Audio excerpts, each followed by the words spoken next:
graça de nosso Senhor e Salvador Jesus Cristo esteja com todos vocês. Sou o professor Diógenes, professor de escatologia.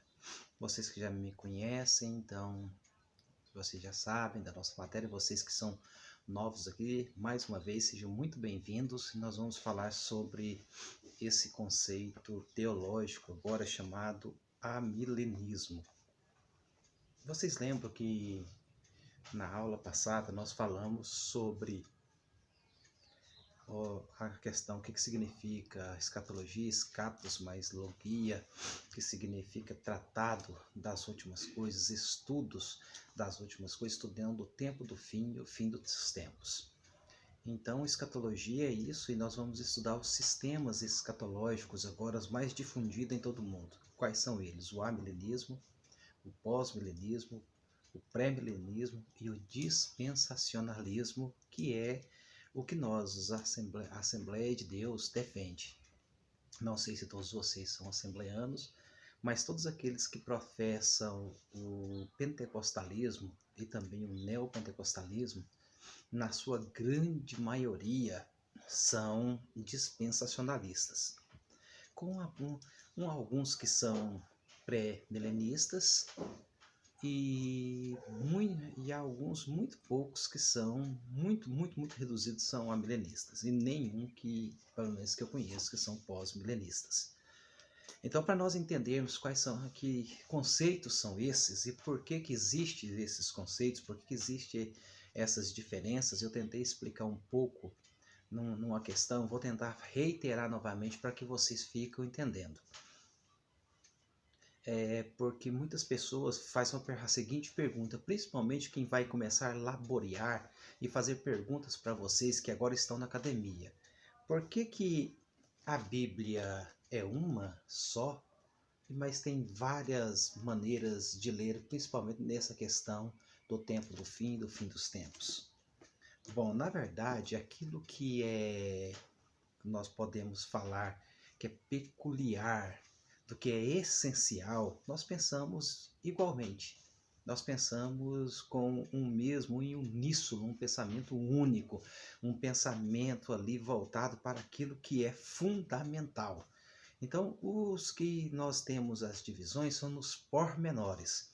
E quais são esses pormenores? É o que nós vamos estudar, e eu vou dar a liberdade, claro, para você analisar e ver qual é a linha mais vertente, aquela que está mais de acordo com as escrituras. Obviamente que eu tenho de chamar você e responsavelmente para nós pensarmos como um dispensacionalista, pois nós estamos nos tratando aqui de uma academia teológica das Assembleias de Deus. Mas você tem a liberdade de estudar e de se posicionar, né, e ter um posicionamento seu, assim, que você estudou, que você crê, naquilo que você vai defender, e vai olhar para a Bíblia, vai fazer uma análise entre texto e uso, texto com seu contexto, textos com seus contextos, tanto imediatos como longos, um livro com o outro, para chegar à sua conclusão. Então, falar, não, eu penso mais no sistema milenista, no pré-milenismo, ou no dispensacionalismo, que nós também todos vamos falar. Um dia até eu vi alguém falando assim, nossa, não, nós quase não estudamos isso, então vamos falar só na nossa, o dispensacionalismo. Você está na academia exatamente para isso. Você se inseriu na academia, não foi para aprender simplesmente o que você quer ou gosta, né? Tem matérias que a gente gosta mais, matérias que a gente gosta mais, você inseriu na academia para que você fique inteirado e sabe defender a sua fé, o valor da sua fé, como diz lá em Pedro. Pedro, ele reitera isso de nós ali estarmos defendendo a nossa fé. Então você vai defender a sua fé em Cristo e o seu posicionamento escatológico. E hoje nós vamos, primeiro, antes de eu adentrar, eu quero indicar o livro de qual nós vamos usar. O livro é esse aqui, ó, Escatologia, do Millard Erickson, da editora Vida Nova. Esse aqui é um dos teólogos mais respeitados no mundo, e ele é respeitado tanto no meio que nós podemos falar conservador, como daqueles que é mais liberal. Ele é respeitadíssimo entre os reformados e também respeitadíssimo, muito respeitado entre os pentecostais. Então ele é um escritor e ele escreveu esse livro chamado Escatologia, aonde ele trata dessas 4 vertentes que eu falei para você, sem defender nenhuma. Ele mostra todos os posicionamentos corretos e os falhos de todas. Ele é um escritor batista, consequentemente, na igreja dele ele defende o pré-milenismo, porém aqui ele fala das qualidades e dos defeitos do pré-milenismo. É um grande teólogo, um grande estudioso, e o intuito dele não é defender nenhuma visão, mas por todas elas aqui e mostrar todos os seus acertos, né? Aquilo que ela vem assertivamente nos dá aquela esperança, mas também mostrar os seus problemas. Então, todas as visões escatológicas, ela tem os seus acertos, tem aqueles partes que elas combinam, como ela pensam iguais, e tem partes que elas se divergem e tem os seus problemas. Porque aonde que entram os problemas? Talvez você esteja perguntando. Os problemas vão entrar exatamente numa questão chamada interpretação. Toda vez que um texto requer a sua interpretação, não é a interpretação, sim, é o que eu acho. Quando a gente fala em interpretação, a interpretação sempre nós temos que estar debaixo de estudos, de pessoas que estudaram, que laborearam, que foram lá nos originais, ou no hebraico, ou no grego, ou no aramaico, pesquisaram, vieram aqui, são teólogos que defendem aquela linha, outros defendem outra linha, e chegaram ali naquele denominador comum. Então isso se chama defesa. Então, mas essas defesas, elas têm problemas, porque elas vão chamar na Bíblia de Norman e a defesa de Norman Normata. A Norman Normata, que é a própria teologia, ela tem o seu valor, mas tem os seus problemas, porque o Norman falar aqui que é a Bíblia Sagrada, ela é inerrante, ela é infalível, ela é a palavra de Deus. Mas quando depende de mim, para mim pôr ali, de nós pegarmos e pôr nossa interpretação, onde surgem os problemas e surgem as divergências. Porém, essas divergências, ela não afetam naquilo que é essencial. Pois é, por aquilo que é... E naquilo que é essencial, ela não dá, assim, ela não tem divergência. Então ela vai nos pormenores, aquilo que não vai afetar a sua salvação, não vai dar, não é uma heresia. Então o que nós temos de separar o que é uma heresia e o que é um erro teológico. São diferentes. O erro teológico ele não compromete a sua salvação, ele não compromete, por exemplo, a sua comunhão com Cristo, nem com a igreja, nem comunhão com outros irmãos de outras igrejas e denominações. Porém, agora as heresias, sim, as heresias afetam diretamente a Cristo e compromete, consequentemente, a sua salvação. Porque quando a heresia, ela afeta diretamente aquilo que Cristo fez, então, e nós somos salvos não porque nós fazemos ou a maneira que nós cremos, nós somos salvos porque Cristo fez lá na cruz do Calvário. E nós temos de crer exatamente como a revelação de Deus. E isso aí é essencial. Porém, então esses pormenores que a norma normata aqui, ou seja, o maneiro, o pensamento escatológico, nós estamos falando o teológico aqui, aonde ele vai entrar nesses pormenores, aonde não vai tentar, não vai, ou nem não vai afetar a sua maneira de crer, a sua maneira de pensar. Então, vai apenas ter divergências teológicas. É o que vai fazer exatamente esses pontos culminantes entre o amilenismo, pré-milenismo, dispensacionalismo e pós-modernismo. Então, esse livro vocês vão encontrar principalmente na Livraria Jerusalém, lá no Pastor Jairinho, e ele faz um desconto aí bem especial por aqueles que são estudantes do IBCamp. Então, vou estar entrando em contato com ele, vou falar que é o livro do qual o texto nós vamos usar. Então é importante que você tenha, pois eu posso passar uma atividade, posso passar um trabalho, uma leitura, para que você possa fazer ali e fazer também depois a sua defesa, fazer uma comparação entre uma linha e outra, falar qual que você ali defende e acha que é a mais próxima da Bíblia. Todas elas, como eu te falei, elas se elas se comportam em um momento, são iguais, elas defendem a mesma coisa, em outros elas se divergem, né? Tem pontos diferentes de defesa. Por exemplo, um ponto diferente muito comum de defesa, que não afeta a sua salvação, não afeta a sua maneira de crer, é referente à volta de Jesus. Por exemplo, nós, os dispensacionalismos, o que nós defendemos? Que Jesus arrebata a sua igreja e depois ele volta visivelmente. Essa expressão, né, no mundo acadêmico teológico, ela fala que Jesus arrebata ou ele rapta, faz um rapto da sua igreja e depois ele vem com a sua revelação em glória. Então a sua volta ela tem duas fases em uma só. A primeira é o rapto da igreja, onde ninguém vai ver, a igreja vai desaparecer. Começa aí então a grande tribulação, o surgimento do anticristo, a besta, falso profeta e o juízo de Deus. Logo depois desse período, comumente nós chegamos a uma conclusão que se dará em 7 anos, Jesus volta novamente. Só que daí ele volta com todo o olho o verá. Ou seja, todos vão ver, então ele voltando, é onde nós interpretamos e chegamos à conclusão que está lá em Zacarias capítulo 14, onde que ele vai pisar os pés no Monte das Oliveiras, o Monte das Oliveiras vai se fender e ele vai fazer a salvação aí dos judeus e aqueles que defenderam os judeus, e a igreja já vai estar então na Nova Jerusalém e ele vai implantar logo depois disso o reino milenial. Essa é a nossa defesa. Pois é, já a defesa, por exemplo, do pré-milenismo, ela tem coisas que ela converge também, mas é diferente. Eles não falam que Jesus tem essa volta dupla, arrebatamento, e vai falar que Jesus vai voltar visivelmente apenas no período da grande tribulação. Bem exatamente no finalzinho da grande tribulação, onde a igreja vai estar passando aqui, a igreja não vai ser arrebatada secretamente, né? Ela vai ser, então vai estar aqui e Jesus volta, e quando ele volta, ele arrebata a sua igreja, isso tudo visivelmente, e também salva os judeus, pisa no Monte das Oliveiras e também começa ali o reino milenial.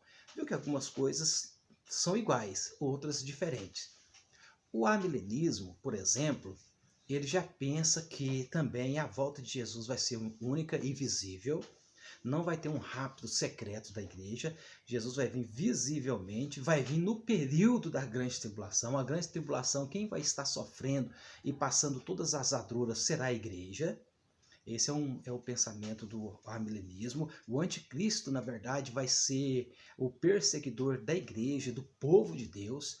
Eles não creem que os judeus ali têm uma parte especial, que Jesus vem salvar os judeus, vem salvar a igreja. Eles acreditam que o tempo dos judeus passou e Jesus, quando vem, então, ele agora tem um novo povo chamado igreja, tirado entre judeus e gentios. E é esse povo que Jesus vai buscar.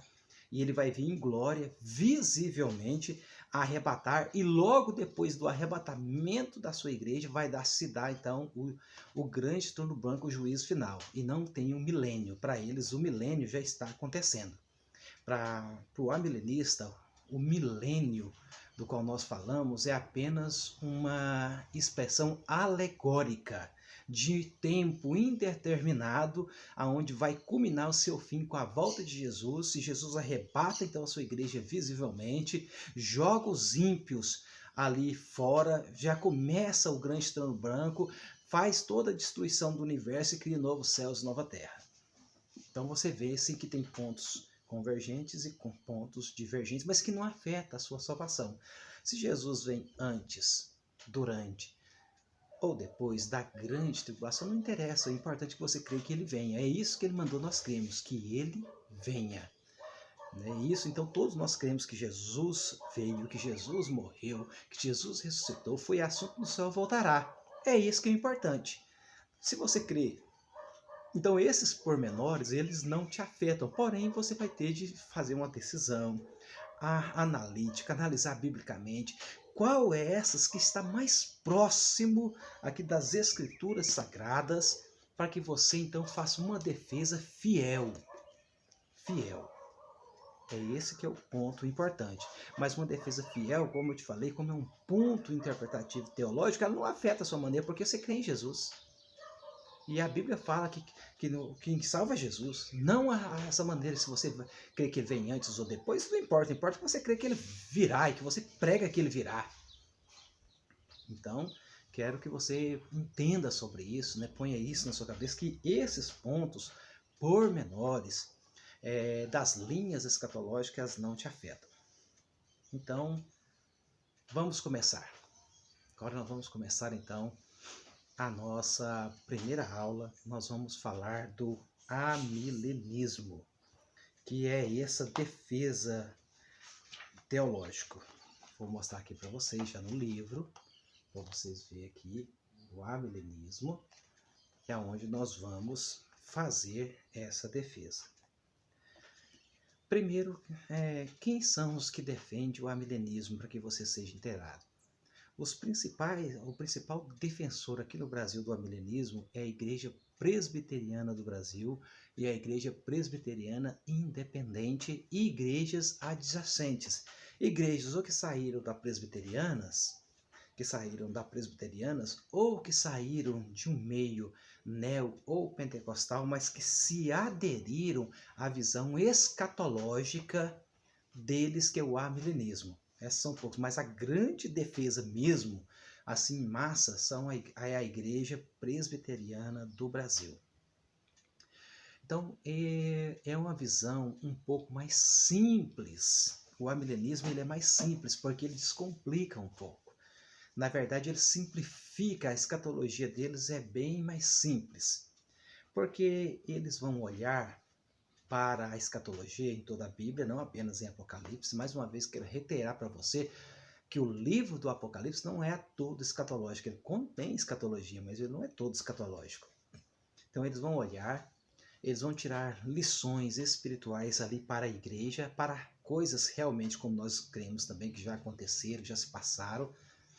Olhar em toda a Bíblia, fazer as suas análises, porém, como que vai ser a defesa do amilenismo? O amilenismo, então, primeiro que lá no capítulo 20 de Apocalipse, fala do milênio. Então você já leu lá sobre o reino milenial de Cristo.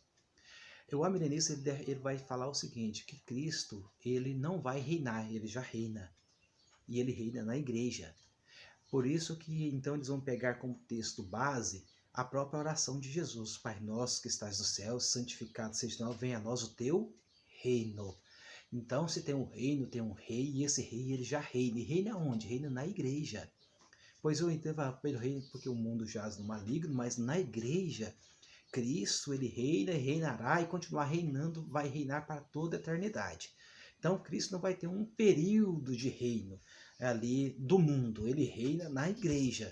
Então, quando eles falam de milênio, eles vão olhar para apenas uma mensagem alegórica. Ele vai falar que esse milênio é uma linguagem figurada, não é uma linguagem literal, que não vai existir esse reino aqui na Terra literalmente de 1000 anos.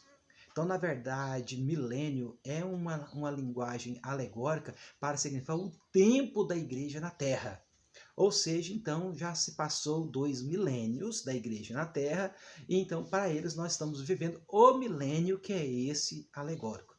E nessa defesa, do qual eles vão falando e vão olhar sobre a desolação que falou o profeta Daniel, do qual Jesus reiterou também lá no capítulo 24, versículo 15 de Mateus, eles vão falar que ela se cumpre em Antíoco Epifânio, em 160 a.C., ele se cumpre na destruição do templo em Jerusalém, 70 depois de Cristo, e culmina o seu cumprimento ali com a manifestação do anticristo, o filho da perdição, o homem do pecado, como Paulo vai falar em 2 Tessalonicenses capítulo 2.